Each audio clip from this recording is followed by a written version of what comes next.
Os livros para jovens de literatura juvenil seguem dois estilos básicos. Um seriam as histórias realistas e o outro seria os livros com uma tendência fantástica, né? Com a fantasia originária desde a época dos contos de fadas, que são os livros mais antigos do mundo. Em relação aos livros realistas, foi como eu comecei com o meu primeiro livro, como eu disse no vídeo dedicado à obra 5 anos sem chover. Seguindo esta mesma linha, eu fiz outros textos baseados na vida real. Então eu me inspirei, mesmo nos 5 anos sem chover, no que eu retratei uma seca que estava acontecendo no Brasil na época, afetando o Nordeste e levando imigrantes para a cidade de São Paulo. Outras duas histórias que eu fiz foram bastante inspiradas não só em fatos reais, como em personagens que existiram ou existem realmente e que me levaram a criar outros personagens fictícios, mas baseados na história dessas duas pessoas. Uma eu conheci e a outra não. O primeiro livro, ele se chama Caderno de Segredos. Caderno de Segredos, eu li uma história, uma reportagem da revista Veja.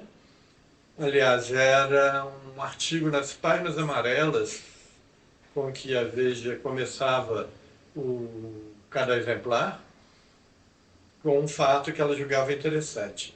E, na verdade, é a história de um menino que se chamava Josimar, no Rio de Janeiro. Era um menino que era problemático na escola, um menino que vivia repetindo de ano, e era de uma comunidade, uma favela onde ele vivia. E um dia ele ganha um caderno de uma professora e ele passa a escrever nesse caderno e ela descobre que o Josimar era um poeta.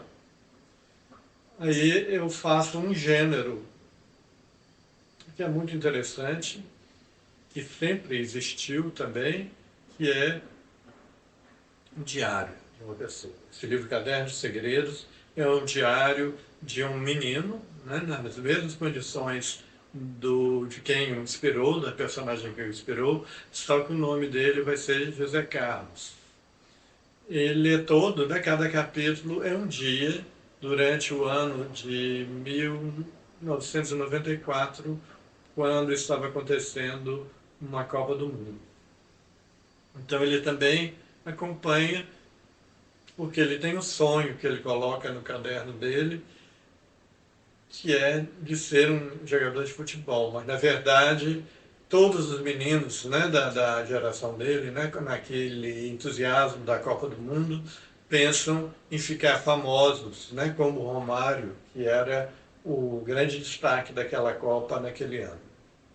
E aí aparece, na história dele também, ele começa a trabalhar, ele lava carro, ajuda um flanelinha adulto e conhece uma menina por quem ele vai se apaixonar.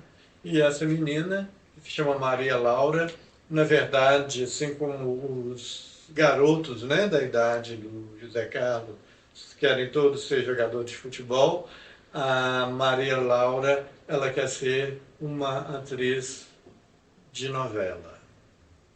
Então são sonhos que os adolescentes têm na época e que, na verdade, vai ser muito difícil de realizar.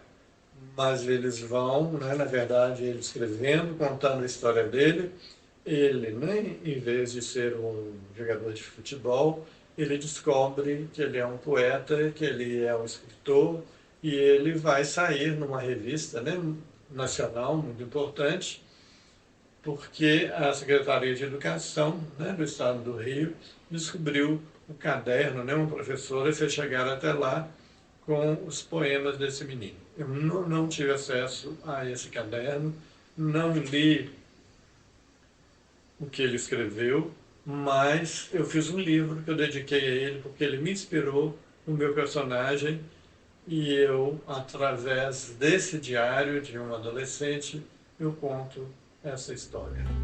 Caderno de Segredos, eu tive a grande honra de ter sido ilustrado, de ter tido o meu livro ilustrado pelo Jaime Leão, que é um dos grandes ilustradores brasileiros, infelizmente já falecido. E desde a capa, né, ele dá uma ideia, a capa é menos realista, né, porque põe o menino, né, num tamanho pequeno, né, desenhando num caderno enorme, numa leitura, né, simbólica do que seria escrita na vida deste menino, né, o José Carlos. Uma das ilustrações assim mais bonitas é porque o José Carlos, ele era, né, auxiliar de um flanelinha e trabalhava na frente de um clube, e ele nunca tinha nadado numa piscina, e ele gostava, né, de olhar por um buraco numa cerca as pessoas dentro da piscina, e de noite às vezes ele sonhava, né, com essa cor azul, a cor da piscina que é tão bonita. Ele também, né, morando, né, nas condições de pobreza dele, tem um irmão mais velho, né, o irmão dele, inclusive, dorme numa esteira no chão, e ele, que é mais novo, pode dormir na cama. E o quarto dele, né, o lugar que ele sonha, que um dia ele pinta, né, arruma um balde de tinta e pinta a parede de azul, da mesma cor daquela piscina que ele via, né, por uma nesga dentro do muro.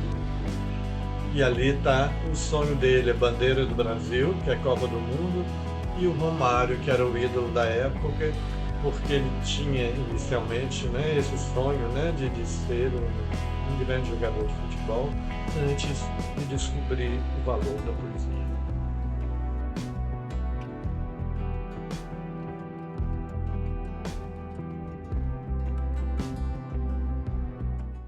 Entre as datas do diário, né, de José Carlos, eu vou ler a correspondente a uma data, né, que é bastante importante, né, para nós brasileiros, no dia 7 de setembro de 1994.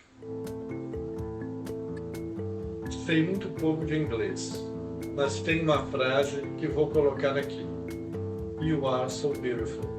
Podia escrever em português, você é tão bonita, mas em inglês me parece uma espécie de código secreto. Qualquer coisa como abracadabra ou abre-te César. You are so beautiful. São minhas palavras mágicas. Olho para ela ali na parede, junto da seleção e do Romário. Repito outra vez baixinho. Estou namorando a bandeira do Brasil. Um novo enfeite no meu quarto e coloquei hoje, 7 de setembro. Porque ela é tão bonita. Antes de tudo, por aquele céu estrelado dentro de um cerco. Céu de noite, cheio de estrela, é tão bonito quanto noite de lua clara. Deixa a gente de um jeito que eu não sei explicar. Não é alegria nem felicidade. É mesmo deslumbramento com tanta beleza e graça. Basta olhar e ficar percebendo, sentindo. Em volta do céu aquela cor amarela, como a camisa de seleção, como o ouro da taça que a gente acabou de ganhar. A gente volta, sofre, ganha nos pênaltis, mas chega lá, cercando tudo verde. Podia ser outro azul, azul claro, transparente, azul piscina, ia ser incrível. Mas este azul eu já tenho, inteirinho no quarto. Verde, não é o mesmo tom, mas é verde também. Talvez como de uma folha que está começando a secar. Os olhos da Maria Laura são verdes. Os olhos da Maria Laura são os mais bonitos do Brasil. Os olhos da Maria Laura são olhos campeões. Os olhos da Maria Laura são os olhos mais bonitos do mundo. São como ver estrelas de dia.